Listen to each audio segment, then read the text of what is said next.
बिस्मिल्लाहिर्रहमानिर्रहीम अस्सलाम वालेकुम।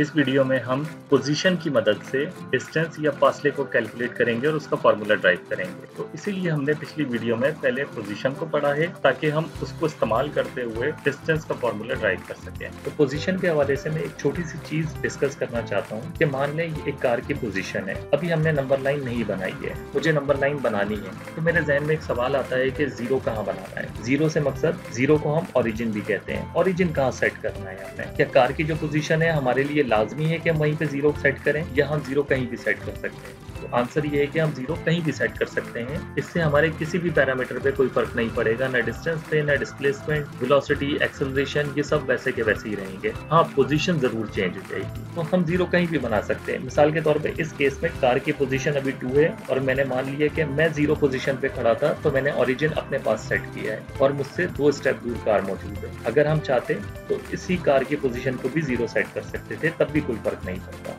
या अगर हमें बता दिया जाए कि हमने ओरिजिन किस जगह सेट करना है, तो हम ओरिजिन वहीं पे सेट करेंगे और उसी के हिसाब से अपने ऑब्जेक्ट की पोजीशन को लोकेट करेंगे कि कोई भी ऑब्जेक्ट किस वक्त कहाँ मौजूद है। लेकिन इससे हमारे किसी भी पैरामीटर पे फर्क नहीं पड़ेगा सिवाय पोजीशन के। अब हम डिस्टेंस के टॉपिक पे वापस आते हैं। अगर अभी मैं आपसे सवाल करूं कि इस वक्त इस कार ने कितना डिस्टेंस ट्रेवल किया, कितना फासला तय किया, तो आंसर ये कि कुछ भी नहीं, क्योंकि ये तो कहीं भी मूव नहीं हुई, ना आगे की तरफ मूव हुई है ना बैकवर्ड मूव हुई है। तो अभी फासले का तो तस्वुर ही नहीं है। तो फासले के कॉन्सेप्ट के लिए इस कार को अपनी पोजीशन चेंज करना जरूरी है। ये पोजीशन पैरामीटर है, इसको अपनी पोजीशन 2 से या तो राइट साइड पे कहीं मूव होना होगा, अपनी पोजीशन चेंज करनी होगी, या लेफ्ट साइड पे अपनी पोजीशन चेंज करके जाना होगा। मिसाल के तौर पर ये कार यहाँ मौजूद थी पोजीशन 2 पे और पोजीशन नंबर 6 पे चली गई। तो सबसे पहले तो हमने इन दोनों पोजीशन के नाम चेंज कर दिए। जो पहली पोजीशन थी उसको x के साथ 1 कर दिया और दूसरी पोजीशन को x2 कर दिया, ताकि फर्क रहे। दोनों को हम x नहीं कर सकते।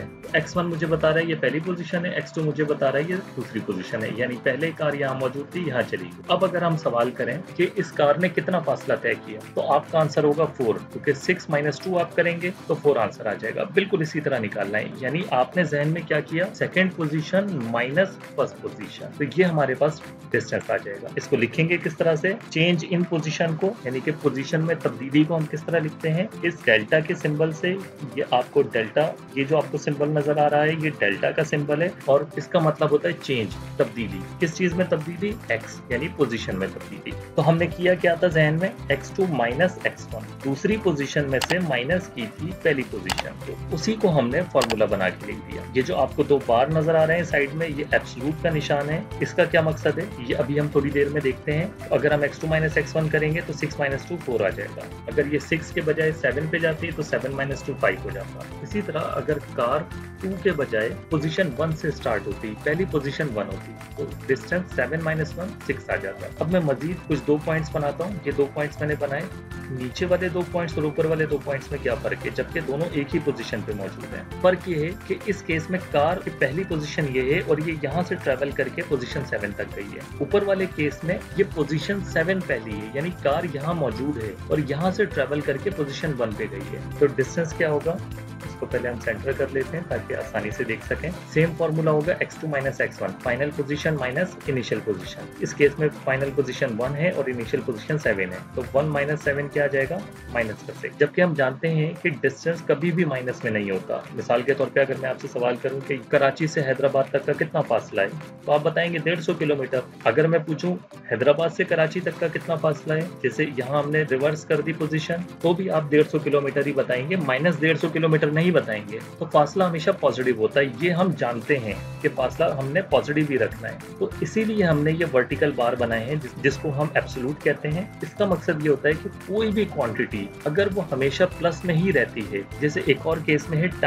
टाइम हमेशा प्लस में रहता है, लेकिन उसमें हमें एब्सोल्यूट लगाने की जरूरत नहीं पड़ती। वो हम देखेंगे क्यों जब टाइम की नंबर लाइन को हम डिस्कस करेंगे। लेकिन इस केस में माइनस आ रहा है, तो कोई भी ऐसी क्वांटिटी जिसमें माइनस आ जाए और हम जानते हैं कि वो नेगेटिव में अलाउड नहीं है और हमें उसको प्लस में लिखना है, तो हम ये वर्टिकल साइन लगाकर, एब्सोल्यूट का साइन लगाकर उसको प्लस में कन्वर्ट कर देते हैं। तो ये एब्सोल्यूट हमें बताता है ये पैरामीटर हमने नेगेटिव में नहीं रखना है, जब भी नेगेटिव आएगा तो आप प्लस में कन्वर्ट कर देंगे, प्लस होगा तो प्लस ही रहेगा। तो इसलिए हमने डिस्टेंस के साथ ये एब्सोल्यूट का साइन लगाया है। अच्छा, अब मैं पोजीशन चेंज करता हूँ, कुछ और केसेस हम देख लेते हैं इसके अंदर। बस यही है distance, final position minus initial position, तो डिस्टेंस आ गया। मिसाल के तौर पर इसकी जो इनिशियल पोजीशन है अगर वो 0 होती तो नीचे वाले केस में 7 - 0 तब भी 7 आ जाता। ऊपर वाला केस देखेंगे तो -7 ऑटोमेटिकली एब्सोल्यूट की वजह से +7। अच्छा, इस केस में क्या था कि दोनों पोजीशन पॉजिटिव नंबर लाइन के पॉजिटिव एक्सिस पे मौजूद। इस केस में एक पोजीशन 0 पे है तो देखें 7 आ। अब एक पोजीशन नेगेटिव और एक पोजीशन पॉजिटिव करके देखते हैं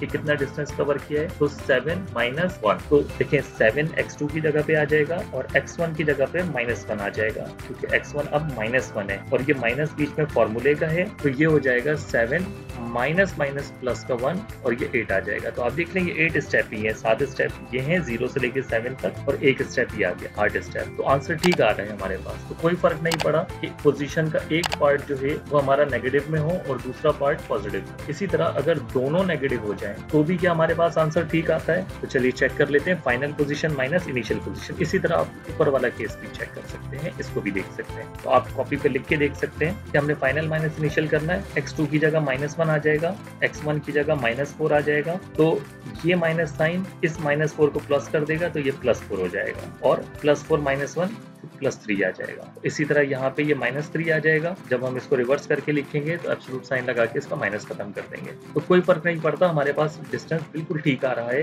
जैसा मैंने आपको बताया था कि 0 हम कहीं भी सेट कर लें कोई फर्क नहीं पड़ेगा। तो देखें ओरिजिन हमने कहीं भी सेट किया हो, अगर 2 पॉइंट्स के दरमियान का जो डिफरेंस है वो सेम है तो हमारे पास डिस्टेंस सेम ही आएगा, ओरिजिन से कोई फर्क नहीं पड़ेगा। इसीलिए हम ओरिजिन को कहीं भी सेट कर सकते हैं। तो चाहे हमारी दोनों पोजीशन नेगेटिव में हो तब भी डिस्टेंस ठीक आएगा, चाहे एक पोजीशन नेगेटिव में हो एक पॉजिटिव में हो तब भी ठीक आएगा, चाहे दोनों पोजीशन पॉजिटिव में हो डिस्टेंस तब भी ठीक आएगा। तो ये डिस्टेंस को निकालने का एक सिर्फ छोटा सा फॉर्मूला है, बाकी सारे हमने केसेस डिस्कस की हैं कि क्या क्या पॉसिबिलिटीज हो सकती हैं। तो डिस्टेंस निकालने का सिर्फ छोटा सा फॉर्मूला है, x2 - x1 आपने करना है, आपके पास डिस्टेंस आ जाएगा और साथ में एब्सोल्यूट का साइन लगाना है कि डिस्टेंस नेगेटिव में नहीं होना चाहिए, उसको हम पॉजिटिव करके लिखेंगे। यानी इसका मैग्नीट्यूड तो ठीक होगा लेकिन साइन हम अलाउड नहीं करेंगे, एब्सोल्यूट का सिंबल लगा के उस नेगेटिव साइन को खत्म कर देंगे। ये एब्सोल्यूट का साइन खुद कुछ नहीं करता है, ये सिर्फ हम बताना चाहते हैं कि ये वाली क्वांटिटी को हम नेगेटिव नहीं रखना चाहते। तो इसी आइडिया से हम मजीद चीजें निकालेंगे। जो नेक्स्ट टॉपिक है हमारा वो वेक्टर्स है, वेक्टर्स को हम नेक्स्ट वीडियो में डिस्कस करते हैं।